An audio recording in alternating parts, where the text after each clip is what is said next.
যে আমার মা নিজের জন্য ডাল আর ভাতের ব্যবস্থা করে আমার জন্য গরু দুধের ব্যবস্থা করেছিল, যাতে আমার পুষ্টি হয়।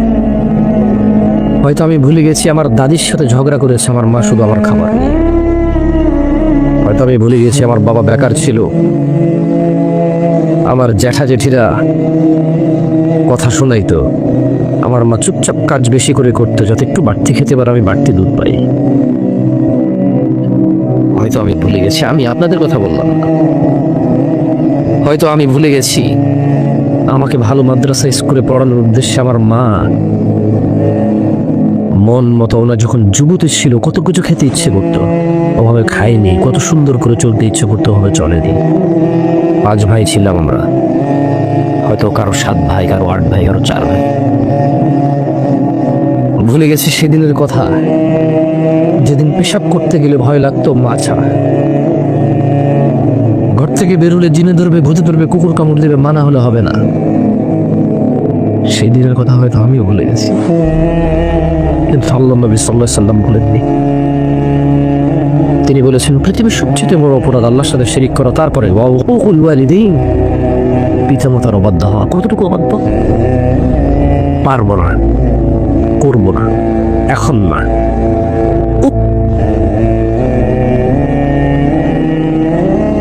এইটা পর্যন্ত অবাধ্যতা। কত বৃদ্ধা এখনো ঘরে শুয়ে আছে, ছেলে ঘরে ঢুকে ঠিক তার বাচ্চার মুখে চুমু খায়, তার মাকে দেখতে যায় না, পাশের রুমে মা। কত বৃদ্ধ এখনো আজকে এখানে আসতে পারেনি, ছেলে চাইলে তার বাপকে কোলে করে নিয়ে আসতে পারত।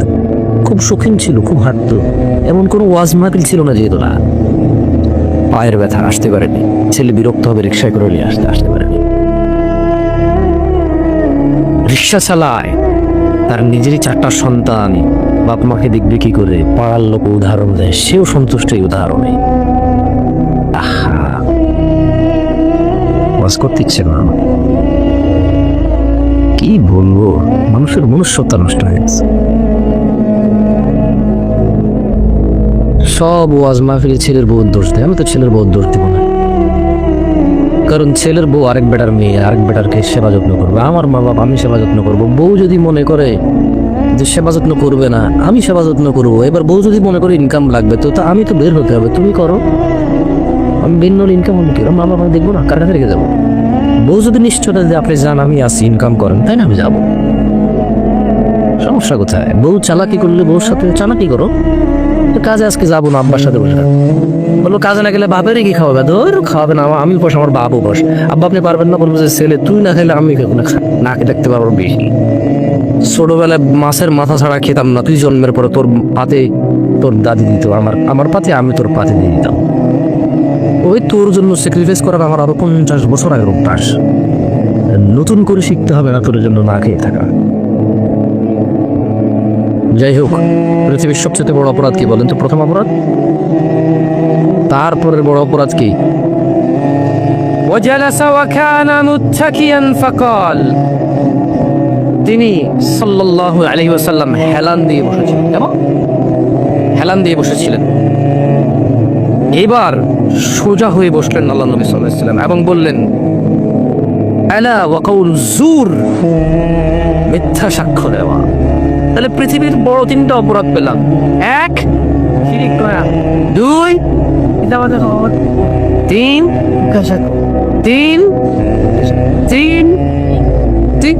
মিথ্যা সাক্ষ্য।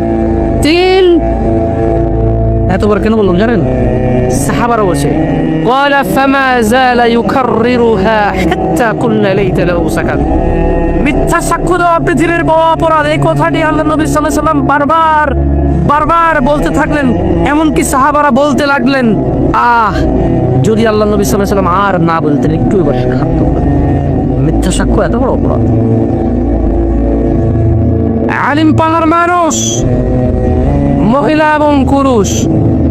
عن أبي هريرة رضي الله عنه عن النبي صلى الله عليه وسلم قال, আবু হুরায়রা রাদিয়াল্লাহু আনহু থেকে বর্ণিত, তিনি বলেন আল্লাহর নবী সাল্লাল্লাহু আলাইহি ওয়াসাল্লাম বলেছেন, ইজতানিবুস সাবআল মুবিকাত, সাতটি ধ্বংসকারী বিষয় থেকে তোমরা বিরত থাকবে। ক্বালু ইয়া রাসূলুল্লাহ ওয়া মা হুম, সবাই বললেন ইয়া রাসূলুল্লাহ সাল্লাল্লাহু আলাইহি সাল্লাম এগুলো কি? ক্বালা আশ-শিরকু বিল্লাহ, তিনি বললেন আল্লাহর সাথে শিরিক করা, ওয়াস সিহর, জাদু করা। এই দেশের কোন মহিলা জাদু করে না? জাদু কতটুকু কাজ করে আর করে না সেটা ভিন্ন কথা। এখন তো সব যুবকরাই প্রেমিকার জন্য জাদু করে। খালি নিবি ওই মহিলা যেখানে গোসল করে পুকুরে ফালাই দিবি, শেষ।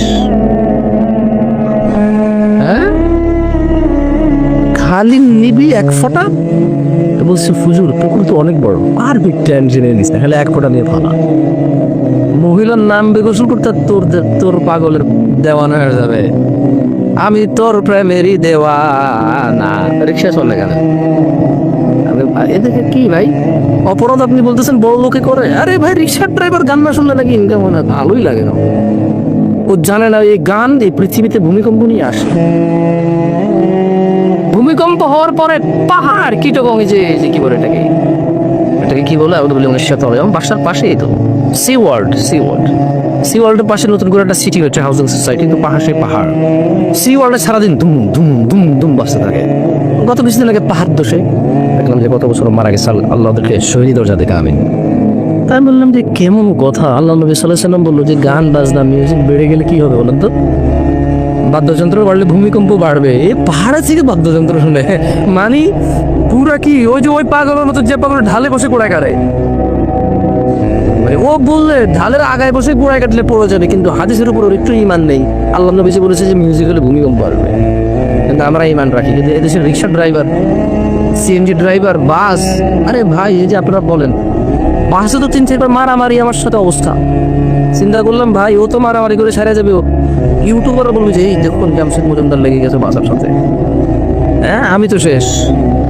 তো পরে আর কিছু বলিনি, মাছ টাছ করে বললাম যে যাও বাচ্চা গেলা তুমি, যদি আমি মাগার জামশেদ মজুমদার না হয়ে যাও তবে তোমার ঘুষু দিয়ে নাক ফাড়া দিতাম আমি। হ্যাঁ ভাই, আমি তো রক্ত মামার। রাতের বাজে 2টা, চলতেছে টং টাং টং টাং টং টাং টং টাং গান, চিটং থেকে ঢাকা আসতেছে। রাতে 2টা বাজে এখান থেকে উঠছি। এখন ড্রাইভার বলতেছে যে হুজুর গান না শুনলে ঘুম চলে আসবে। আমাদের কি আজব, 90% মানুষের ঘুমানোর জন্য গান লাগায়। এদেশের 90% বড় লোকেরা গান চালাতে যাতে ঘুম চলে আসে, তুমি বলতেছো গান না শুনলে ঘুম আসবে। এখন বললাম যে তার মানে গানেরও সিস্টেম আছে, কারো এটা ছায়ের মতো, খেলে কেউ ঘুম চলে আসে আর কেউ খেলে ঘুম আসে না। হ্যাঁ, গান ওইরকম হয়ে গেছে। বললাম যে কেন? পরে আমি বললাম তোমাকে তোমার মালিক Cox's Bazar to Dhaka night duty দিছে, তোমার তো দিনের বেলা গাড়ি ছিল না, তাহলে মানুষ যাতে ঘুম না আসে এর জন্য আগে সে ঘুমাবে। যদি গান না শুনলে ঘুম না আসে, এই দেশে এমন অভাবী মানুষ আছে, মা স্ত্রী সন্তান এত অসুখ, যদি গান শুনলে ঘুম না আসতো ডেলি 3টা ডিউটি করতো 8 ঘন্টা করে, আর গান শুনতো। বলতো যে আমার টাকার দরকার, আমি 3টা ডিউটি করবো। বিনিময়ে কি করবে? ঘুম না আসার জন্য গান শুনলে ঘুম আসবে না। এ কথা বলছে তো সে বাস্তবে তো নামেন। কেন? তোমার টাকা দিয়ে উঠিনি আমি বাস, আর তোমার রাতে 2টা বাজে উঠছি মানে কি, এসি বাজে উঠছি মানে কি, যাতে একটু ঘুমাই যেতে পারিস, ক্লান্ত না থাকে। তুমি গান লাগাই দিচ্ছ তারা নারে বন্ধুরে, কুমড়া কাটে বন্ধুরে, ওরা নাকি? না, এটা আমি বলছি, আমার এলাকায় এভাবে চলে, মানে আমার এলাকায় আমি ছোট করে শুনছি, এটাও বলে না। মানে ওর তো গান চলতেছে ডুম ডুম ডুম করে কি গায়ে দিছে, তাহলে মানে কি মায়াবাড়ির অবস্থা। আসলে কাকে কি বলবেন আপনি? আসছে আর বলতেছিলাম এই যে গান বাজনা, কোন যুবকের মোবাইল আমরা পাবো না? কোন যুবকের মোবাইল আমরা পাবো না? অথচ পৃথিবীকে ভেঙে দেয় এই গান বাজনা। কি প্রেমিকরা, পৃথিবীর সবচেয়ে বড় অপরাধ কি? শিরক করা। এই হাদিসের দ্বিতীয় বড় অপরাধের নাম কি? না, ধ্বংসকারী অপরাধ শিরক, জাদু করা। কি করা? জাদু করা। কারা কারা জাদু করছো প্রেমিকা জন্য তোলো? যাক আলহামদুলিল্লাহ, আমি জানি আমার শ্রোতাগুলো বিবেকবান, কি না বললে ঠিক কিনা বলে না, এইরকমই দরকার। শ্রোতা যদি কোনো আমি যাই ঠিক করতে, ঠিক করতে হইলো আমার নিয়ে আসছে ঠিক করার জন্য, আমি যদি ওদের থেকে ঠিকের মানে ঠিকের সিদ্ধান্ত যে ঠিক কিনা, ও যদি ঠিক করে ঠিক, ঠিক না করে ঠিক না, তা আমার কি কাম?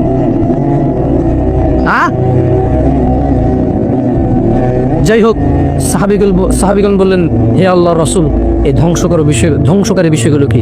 তিনি বললেন আল ইশরাকু বিল্লাহ, আল্লাহর সাথে শিরিক করা, ওয়াস সিহর। আলেম মা বন্ধুকে বলতে চাই, ওয়াস সিহর ধ্বংসকারী বিষয়ে জাদুকরের কাছে যাওয়া। وقتل النفس التي حرم الله إلا بالحق, আল্লাহ তাআলা যাকে হত্যা করা হারাম করেছেন শরীয়ত সম্মত কারণ ব্যতিরেকে তাকে হত্যা করা। ওয়া আকলুর রিবা, সুদ খাওয়া। ওয়া আকলু মালিল ইয়াতীম, ইয়াতীমের মাল গ্রাস করা। এগুলো পৃথিবীর সবচেয়ে বড় ধ্বংসকারী বিষয়। বলেন তো এদেশের চাচারা বাপ মারা গেলে ঠকায় কিনা বাচ্চাদেরকে? ঠকায় না তো, কই ওরে 1 একর দিয়েছি, আমি 1 একর নিয়েছি, জাস্ট রাস্তার পাশের গুলো আমি নিয়েছি, ওরা একটু খেতে বলতে দিয়েছি, বাস। ঠকায় কিনা? আলিম পানের মা, ইত্তাকিল্লাহ। যেই অপরাধ তোমার জীবনের সমস্ত আমল ধ্বংস করে দেবে, সেই অপরাধ থেকে তুমি সতর্ক হও। তোমার দান, সাদাকা, সালাত, হজ, যাকাত, তোমার সিয়াম, তোমার সৎ ব্যবহার যে অপরাধ ধ্বংস করে দেবে, সেই অপরাধ থেকে তুমি নিজেকে বিরত রাখো। আল্লাহ সুবহানাহু ওয়া তাআলা বলছেন, ওয়ালাকাদ উহিয়া ইলাইকা ওয়া ইলাল লাযিনা মিন ক্বাবলিকা লাইন আশরাকতা লায়াহবাতান্না আমালুক ওয়া লাতাকুনান্না মিনাল খাসিরিন। আর আপনার প্রতি ও আপনার পূর্ববর্তীদের প্রতি অবশ্যই ওহী করা হয়েছে যে যদি আপনি শিরিক করেন, দেখেন আল্লাহ নবীকে আল্লাহ বলতেছে, কাকে বলতেছে? কাকে বলতেছে? সাল্লাল্লাহু বলেছে, হে মুহাম্মদ সাল্লাল্লাহু আলাইহি সাল্লাম, আপনি আর আপনার আগে যারা আসছে সবাইকে ওহী করা হয়েছে যদি আপনি মুহাম্মদ সাল্লাল্লাহু আলাইহি ওয়াসাল্লাম শিরিক করেন তবে আপনার সমস্ত আমল বাতিল হয়ে যাবে, ওয়ালা তাকুনান্না মিনাল খাসিরিন, এবং আপনি ক্ষতিগ্রস্তদের অন্তর্ভুক্ত হবেন। বলেন তো এখানে শিরিক হিসাবে সবচেয়ে প্রথম কি বলছিলাম বলেন তো?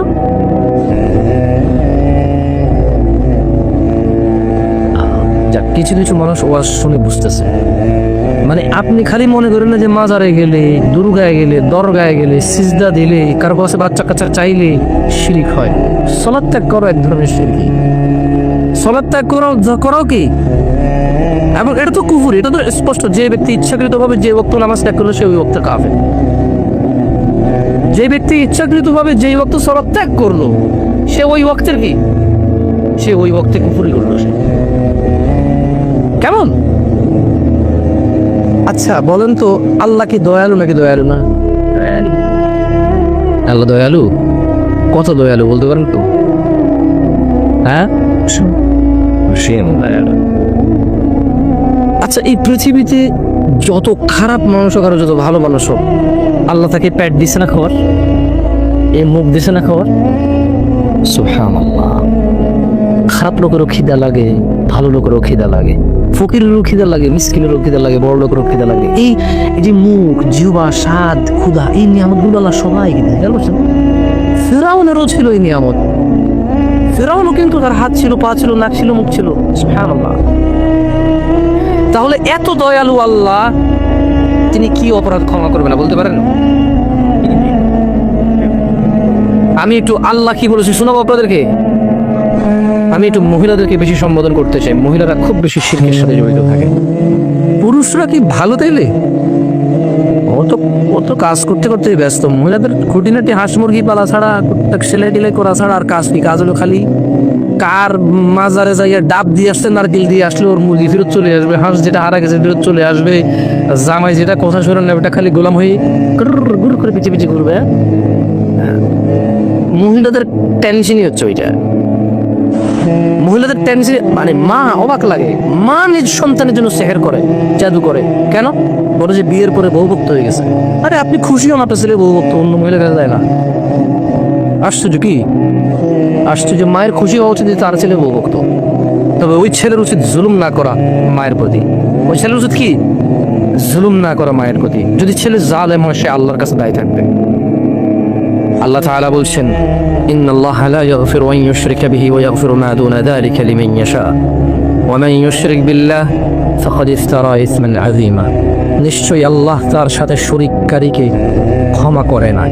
এছাড়া অন্য অন্য অপরাধ যাকে ইচ্ছা ক্ষমা করেন। আর যে আল্লাহর সাথে শরীক করে সে এক মহাপাপ রটনা করে। সূরা নিসা আল্লাহ তাআলা বলছেন, ইন্নাল্লাহা লা ইয়াগফিরু আন ইউশরাকা বিহি ওয়া ইয়াগফিরু মা দুনা যালিকা লিমান ইয়াশা ওয়া মান ইউশরিক বিল্লাহ ফাকাদ দাল্লা দালালান বাঈদা। নিশ্চয়ই যে আল্লাহর সাথে শিরিক করলো, নিশ্চয়ই আল্লাহ তার সাথে শিরিক করাকে ক্ষমা করেন না। আর তার থেকে ছোট যাবতীয় গুনাহ যাকে ইচ্ছা ক্ষমা করে। জি, আল্লাহ যাকে ইচ্ছা কি করে? ক্ষমা করে। এই জন্য আমরা কাউকে বলতে পারবো না তুই জাহান্নামে যাবি, তুই খারাপ, আমি ভালো, তুই অপবিত্র, আমি পবিত্র। এরকম একদম নাম ধরে ধরে স্পেসিফিক করে কাউকে কিছু বলা যাবে না। কারণ আল্লাহ যাকে খুশি ক্ষমা করে।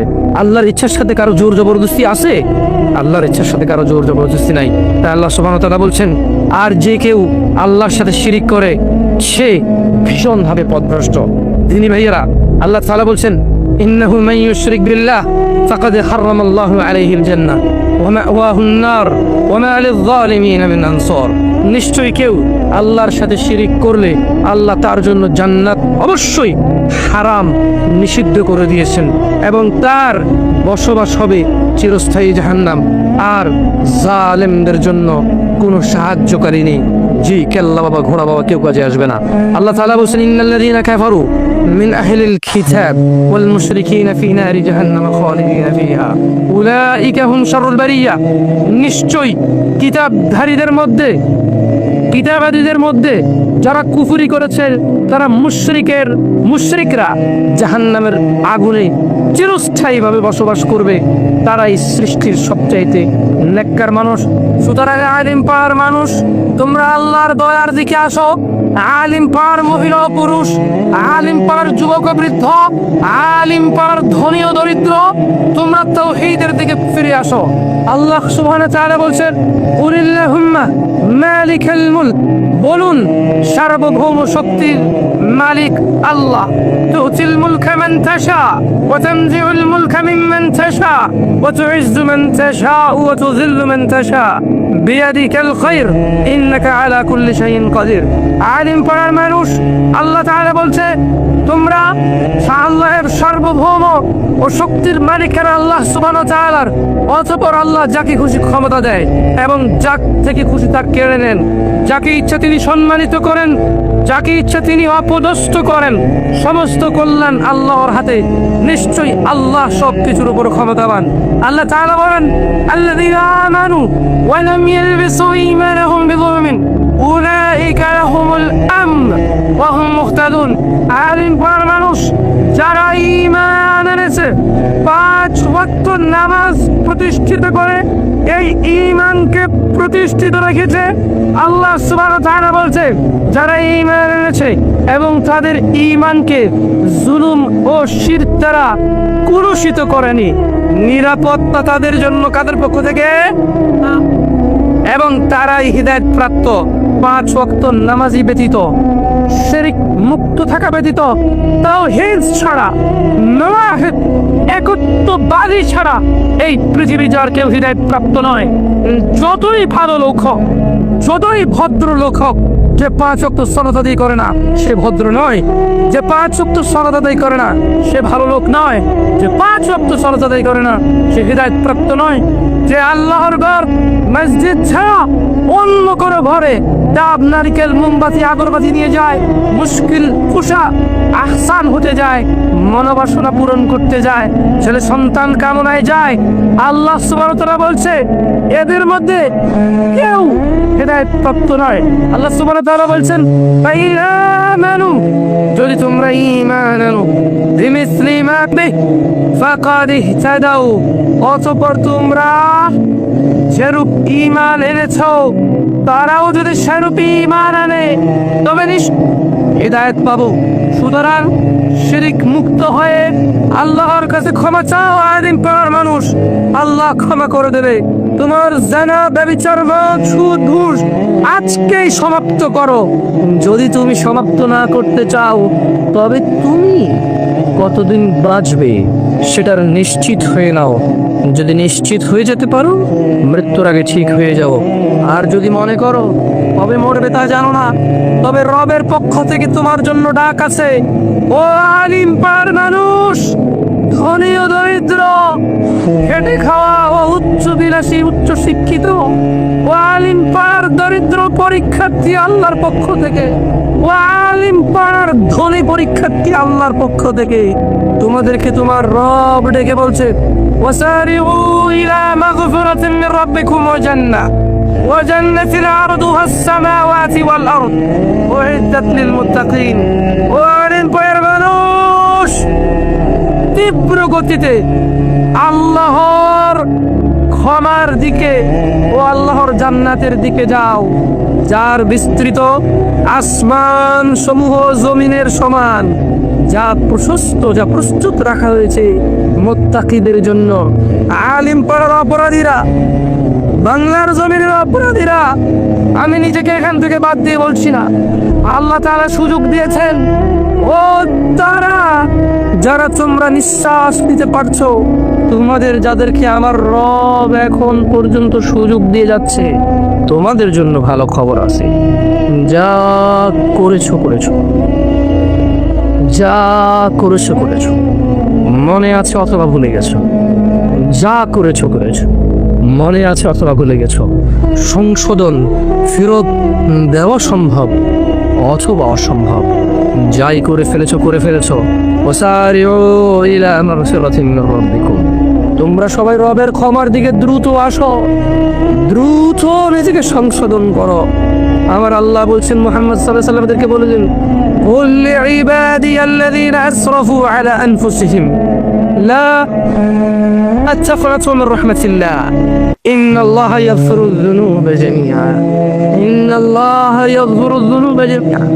আলিম পাড়ারও বেঁচে থাকা মানুষরা, মা ও বোনেরা, ভাইয়েরা, আলিম পাড়ার পুরুষ ও নারীরা, আলিম পাড়ার বিবেকবান মানুষরা, ধনী ও দরিদ্ররা, তোমাদের রব তোমাদেরকে বলছে, কুল ইয়া ইবাদিয়াল্লাযীনা আসরাফু আলা আনফুসিহিম, হে আমার বান্দারা, তোমরা যারা নিজেদের প্রতি অবিচার করেছো, লা তাকনাতু মির রাহমাতিল্লাহ, আল্লাহর দয়া থেকে নিরাশ হইও না। আলিম পাড়ার মানুষরা, ও ঘুষখোর সুদখোররা, ও যুবক বৃদ্ধ জানাকারীরা, ও জালেমরা, ও বেনামাজি কাফের মুশরিকরা, ও অন্যায়কারীরা, ও মুনাফিকরা, ও ধোঁকাবাজরা, যা করেছো করেছো, তোমাদের রব তোমাদেরকে জিন্দা রেখেছে। এটা ওনার পক্ষ থেকে তোমাদের জন্য এই পৃথিবীর সব চাইতে বড় নিয়ামত। বেঁচে আছো মানেই ক্ষমা চাওয়ার সুযোগ আছে, বেঁচে আছো মানেই সংশোধনের সুযোগ আছে। দরিদ্র রিক্সা চালাও, হতো তুমি হতাশ না। তোমার বেঁচে থাকা তোমার জন্য কত বড় নিয়ামত। যেদিন অপরাধ সংশোধন না করে মারা যাবা, সেদিন তুমি বুঝতে পারবা। রহমতুল্লাহ। ও ইবাদ, যারা তোমরা আল্লাহর বান্দা আছো, তোমরা আল্লাহর দয়া থেকে নিরাশ হইও না। ইন্নাল্লাহা ইয়াগফিরুয যুনুবা জামিআ, নিশ্চয় আল্লাহ ক্ষমা করে দেবে সকল গুনাহ। বলো তো সকল গুনার মধ্যে কোন গুনাহটা বাদ যায়? না, শিরক বাদ যাবে না। কেন বাদ যাবে? আপনি ক্ষমা চেয়ে নিচ্ছেন না। চিরস্থায়ী জাহান্নামী কোন মুশরিক? যে মুশরিক ক্ষমা না চেয়ে মারা গেছে। মানে কি আপনি বুঝেননি? মানে শিরক কত বড় অন্যায় আমি একটু এক্সপ্লেন করি। একটু আমি শেষ করে ফেলবো, কেমন? আমার দেরি হয়ে যাচ্ছে। খুব সিম্পলি একটু এই আলিম পাড়ার মানুষকে একটা এক্সপ্লেনেশন দিই, কেমন? দেখেন, শিরক সবচেয়ে বড় অপরাধ কেন জানেন? মানে একটা মানুষ যদি মুশরিক থাকে আর সে শিরক অবস্থায় মারা যায়, বিচারের দিন তার কোনো ক্ষমা নেই। আর কি নেই তার? আর কোনো ক্ষমা নেই। মানে কোনো ক্ষমা নেই, কেন? মুশরিক অবস্থায় মারা গেছে। আর যদি কারোর ভিতরে শিরক না থাকে, কি না থাকে, কিন্তু সে অন্যায় অপরাধী মারা গেছে, বিচারের দিন ও চিরস্থায়ী জাহান্নামী হবে না। চিরস্থায়ী কি হবে না? জাহান্নামী হবে না। এবার আসেন, শিরিক ক্ষমা করেন আল্লাহ কখন বলেন তো? কখন? মানে মরা ব্যক্তির শিরিক আল্লাহ ক্ষমা করেন না। মানে একটা লোক মরে যাওয়ার সময় মুশরিক অবস্থায় মরছে, এর আর কোনো উপায় নাই, এর আর কোনো কি নাই উপায়। কিন্তু পৃথিবীতে যত মানুষ বেঁচে আছে, জানাকারী হবে, মদকুর, মুশরিক, কিন্তু অপরাধ যেটাই হোক, সে যেহেতু বেঁচে আছে, ক্ষমা চাইলে কে ক্ষমা করবে? না। তাহলে এই আমি কেন বললাম যে এই নিঃশ্বাস, এই হায়াত পৃথিবীর সবচেয়ে বড় নেয়ামত, এবার বুঝতে পারছেন? আপনারা যারা এক্সপ্লেনেশনটা বুঝতে পারছেন? মানে এই যে আমি বলছি আল্লাহ ক্ষমা করবে না শিরিক, এছাড়া সবকিছু ক্ষমা করবে। কার জন্য? মৃত ব্যক্তির, যার ফলাফল আসবে শিরিক অবস্থায় যে আসবে তার। তো যদি এরকম হয় যে আল্লাহ শিরিক ক্ষমা করবে না, তাহলে এই মক্কার কাফের মুশরিক যারা মুসলমান আছে তারা মুসলমান কেন হয়েছে? তাহলে আগে তো মুশরিক ছিল, তারা যখন আল্লাহর কাছে ক্ষমা চেয়ে শিরিক মুক্ত হয়েছে, তখন কি হয়েছে? তারা সাহাবী হয়ে গেছে। সুবহানাল্লাহ। আর আল্লাহ ওদের ব্যাপারে বলছে রাদিয়াল্লাহু আনহুম ওয়ারদা, আল্লাহ তাদের প্রতি সন্তুষ্ট, তারাও আল্লাহর প্রতি সন্তুষ্ট। তাহলে আলিম পাড়ার মানুষ, আল্লাহ বলছে ইন্নাল্লাহা ইয়াগফিরুয যুনুবা জামিআ, তবে এগুলো মৃত ব্যক্তির জন্য নয়। বুঝতে পারছেন? এই আয়াত মরা মানুষের লেগে কোনো কাজে আসবে না, জেতা মানুষের কাজ। কোন মানুষের কাজ? আল্লাহ কি বলছে? কুল ইয়া ইবাদিয়াল্লাযীনা আসরাফু আলা আনফুসিহিম লা তাকনাতু মির রাহমাতিল্লাহ, বলুন হে আমার বান্দাগণ, তোমরা যারা নিজেদের প্রতি অবিচার করেছো, নিজেদের প্রতি জুলুম, নিজেরা অন্যায়তে মেতে উঠেছো, আল্লাহর অনুগ্রহ হতে হতাশ হইও না। ইন্নাল্লাহা ইয়াগফিরুয যুনুবা জামিআ, আল্লাহ তোমাদের সমস্ত গুনাহ ক্ষমা করবে। এই যে সমস্ত বাংলা কথাটা, এইবার সমস্তর ভিতরে কোন গুনাহটা নাই বলেন তো? হ্যাঁ, সব আছেন, সব। আল্লাহ এটাই বলতেছে, ইয়াগফির, ক্ষমা করবে, যুনুবা জামিআ, যত গুনাহ আছে, যদি সে আল্লাহর ক্ষমার প্রতি আস্থা রাখে, আল্লাহর দয়ার প্রতি আস্থা রাখে, এবং ওই অপরাধ থেকে মুক্ত হয়ে বলে যে তিনি ক্ষমাকারী, আমাকে তিনি ক্ষমা করুন, আমার ভুল হয়ে গেছে, আমি অনুতপ্ত, আমি আর ওই ভুলে যাব না। আল্লাহ বলছে যে একবার সব গুনাহ ক্ষমা করবে। কেন ক্ষমা করবে? ইন্নাহু হুয়াল গফুরুর রহিম, নিশ্চয়ই তিনি ক্ষমাশীল, পরম দয়ালু। দেখুন আল্লাহ তাআলা কোরআনুল কারীমে বলছেন, হ্যাঁ আপনাদেরকে কি বলবো বলেন, এই 60 বছর 70 বছর বয়স আপনার, কারো কারো 20-22 বছর। আমার কাছে প্রশ্ন আসে, যুবক বলেন, হুজুর আমার এই 23 বছর বয়সে আমি এত গুনাহ করেছি, আল্লাহ কি আমাকে ক্ষমা করবে? যুবক তোমাকে বলতে চাই, এভাবে বললে তোমার বাকিগুলা ক্ষমা হয়ে যাবে, এটা আমি জানি, কিন্তু আল্লাহ কি ক্ষমা করবে? আল্লাহর ক্ষমার প্রতি প্রশ্ন করলে এটা ক্ষমা হবে কিনা আমি জানি না। কারণ আল্লাহ বলতেছে যে নিরাশ হওয়া সবচেয়ে বড় গুনাহ। মানে আল্লাহ যে ক্ষমা করবে, এটা থেকে নিরাশ হওয়া বড় গুনাহ। উনি সব গুনাহ ক্ষমা করবে যদি ওনার ক্ষমার প্রতি আস্থা রাখা এবং ফিরে আসো। একটা আয়াত শোনাবো এই ব্যাপারে। আচ্ছা জামশেদ ভাই বললে কি হবে নাকি? কে বলতে হবে? আল্লাহ সুবহানাহু ওয়া তাআলা পর্দার দিনী বোনরা, আপনারা মনোযোগ দিয়ে শুনবেন। সেহের, জাদু, বেনামাজি, জেনা, ব্যভিচার, স্বামীর হক নষ্ট, স্বামীর পিতামাতার হক নষ্ট, বাবা মায়ের হক নষ্ট, নিজের ইজ্জত সম্মান, এই সমাজটাকে কলুষিত করা ছেলে এবং মেয়েদেরকে বলি তোমরা ভালো হয়ে যাও। তোমাদের রব বলছে ইল্লা মান তাবা ওয়া আমানা ওয়া আমিলা আমালান সালিহা فأولئك يبدل الله سيئاتهم حسنات وكان الله غفورا رحيما। তবে যে তওবা করে, অপরাধ থেকে ফিরে আসে, ঈমান আনে এবং সৎ কাজ করে, আল্লাহ তার গুনাহগুলোকে নেকিতে পরিবর্তন করে দেয়।